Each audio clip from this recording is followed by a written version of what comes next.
Let's go back to your book. We talked to two journalists in Washington, Eric Wempel, he's the media critic of the Washington Post, and also to David Corn, a senior political journalist in Washington.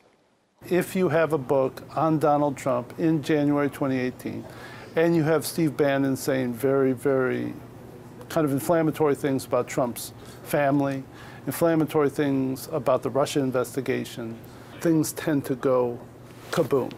And that's what happened with Michael Wolff's book. He timed it.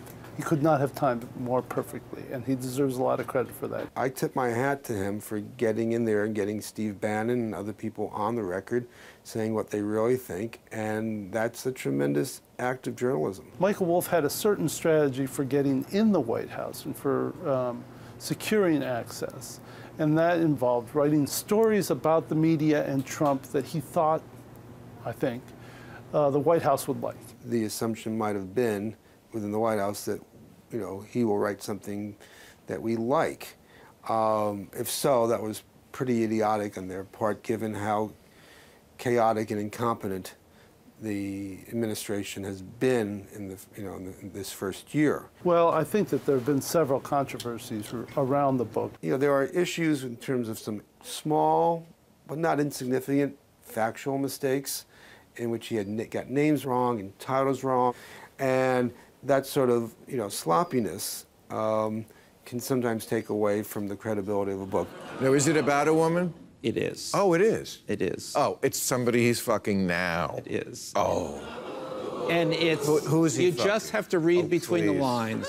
People concluded that the president was having an affair with Nikki Haley, and I believe to this day he sticks to his point that I never said that. And just some reporter said that. I didn't say that. Well, he put two and two together, okay? He basically said that. He strongly suggested it. And I think he should take ownership of that. Okay, so this is about Nikki Haley, who is the U.S. ambassador to the UN. You made these remarks, as we just saw on the show of Bill Maher, that somewhere in the book, you didn't have the sources, but there is a suggestion that President Trump has an affair with a woman that he works with. Why did you make that statement? Well, I didn't make a statement, as we just saw here. I don't know. You suggested that there was something going on. I don't know. Does it seem... Do I think that the president is having an affair? Let's go over. This president has spent his entire career, it's the motivating force of his life, pursuing women. We used to call it pursuing women. You could call it now harassing women.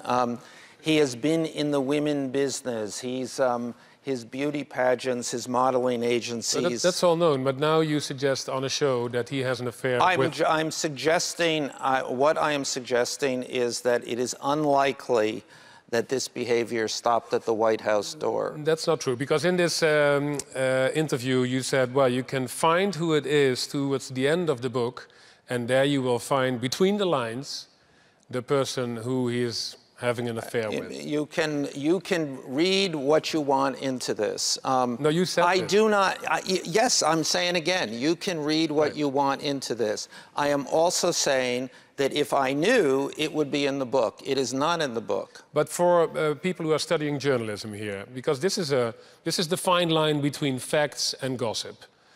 What is the rule? What is the rule of Michael Wolff when you can say something is true wait a or minute. suggested? Let's get this between facts and gossip. First thing, gossip can often be facts.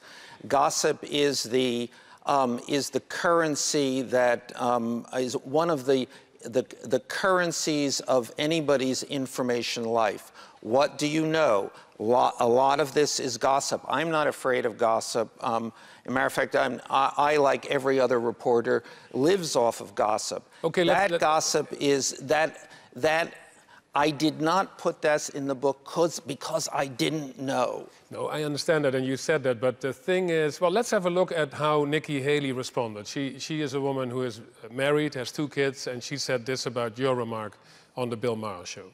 It amazes me what people will do and the lies they will say for money and power. Here you have a man who's basically saying, I've been spending a lot of time on Air Force One. I have literally been on Air Force One once. And there were several people in the room when I was there. He says that I'm talking a lot with the president in the Oval about my political future. I've never talked once to the president about my future, and I am never alone with him. It is absolutely not true. It is highly offensive, and it's disgusting. Not true, offensive, and disgusting.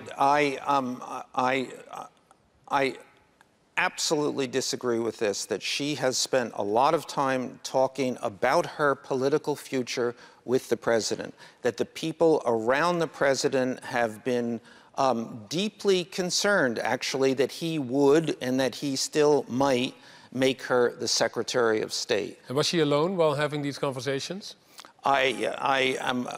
She was. But I'm sure you agree that this is something completely different than having an affair with somebody, so... Let's stop this. I mean, you're the one who's pushing this now. I am the one who's saying that that what is written in this book is about her bid to become the Secretary of State and her bid to inherit the Trump mantle. So therefore, let's not, I am not saying she had an affair with the President of the United States. I am saying she wants to be the Secretary of State, and that people around her, around the president, other people, do not want her to be. Do you regret the remark that you made on this Bill Maher show because it led to a speculation about... I did not... I did not make any remark. I only said that I believe the president is, in all likelihood, is involved with someone. And that reflects the gossip in the White House. And whether true or not, I don't know, which is why it is not in the book. Okay, last remark about this. Bill Maher says, oh my God, he's fucking somebody in the White House. Give us that line. What is between the lines, Michael? Tell us, and then you say yes. You can read, as I said, let's go over this. I mean, you're not where you want it to be in this conversation. You want me to go somewhere, you're not getting me to go there, probably because you're not as good as Bill Maher. But but I will tell you, I will just clean this up, but we can make the thing. I do not know if the president is having an affair. Do I think he is? I think it would be unlikely that he is suddenly become a faithful husband. Yeah, in that event, I certainly don't know who he is having an affair with. I wish I did. If I did, it would be in the book. There you go. Over there. As a journalist myself, we both know that there is a responsibility to tell the truth, whether it makes great sales for your book or not. My question is, before in an interview, they said that some of your fact-checking was a bit sloppy and some of the alleged incidents that happened were untrue. Are you relying upon the fact that this is a president who is easy to hate and who we don't actually believe most of the time is telling the truth? Again, I mean, there's the mistakes in the book are of the most trivial kind. One of the things that's happened with this book is that it has become in itself greater than a book, a political event. So the fact that that a Mark Berman was mixed up with a Mike Berman is suddenly an issue. All books mix up Mike Berman and Mark Berman. So I don't know. Everything in this book, to the best of my ability, is as true as I could, as I was able to. As true, I was going to say, as true as I could make it, but that would mean that I'm making up the truth. You know, I was, for everything in this book, it rose to a level that I was comfortable with saying the overwhelming likelihood is that this is true. But implying that a woman is having an affair is not trivial because you're therefore actually implying her on a professional level and damaging her reputation. That's not trivial in my opinion. Did you just listen to this conversation before? Whether she's Republican or Democratic, implying that and ruining someone's professional reputation Let for me book say sales this. Let me say this unprofessional itself. as directly as I can. Let's go right through the anybody's thick skull. I do not know who Donald Trump is having an affair with. Okay?